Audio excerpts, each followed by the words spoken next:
ప్రభువును రక్షకుడైనటువంటి యేసుక్రీస్తు నామములో మీ అందరికి కూడా నా నిండు వందనాలు.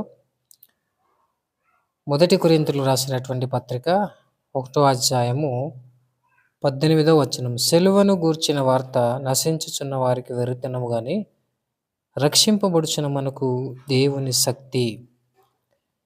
ఈ వాక్యము అపోస్తలుడైనటువంటి పౌలు మరి కొరింథీ సంఘానికి తాను రాస్తున్నటువంటి మాట. ఈ వాక్యము ఎందుకు చెప్పబడింది, దీని సందర్భం ఏమిటి అని మనం చూస్తే, పౌలు కొరింథీలో ఉన్న సంఘానికి రాసిన పత్రికలో ఈ మాట తాను రాస్తా ఉన్నాడు. అయితే ఆ కాలంలో రెండు ప్రధానమైనటువంటి ఆలోచనలు లేక ప్రధానమైనటువంటి మనుషులు ఉండేవారు. మొదటి వారు ఎవరంటే గ్రీకులు.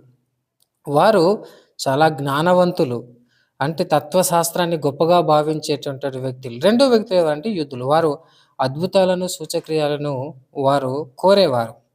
కానీ దేవుడు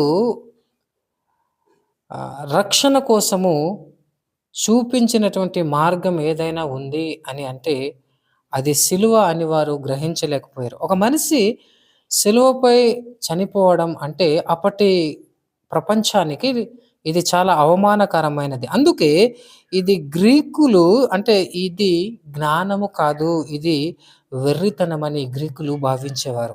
ఇంకా యూదులు ఇది దేవుని శక్తి కాదు అని వారికి ఇది అనిపించేది. కాబట్టి పౌలు గారు చెప్తున్న విషయం ఏమిటి అంటే, దేవుని మార్గమును మనుషుల జ్ఞానముతో, దేవుని యొక్క ఆలోచనలను మనుషులు ఒక ఆలోచనలతో కంపేర్ చేయడానికి లేదు.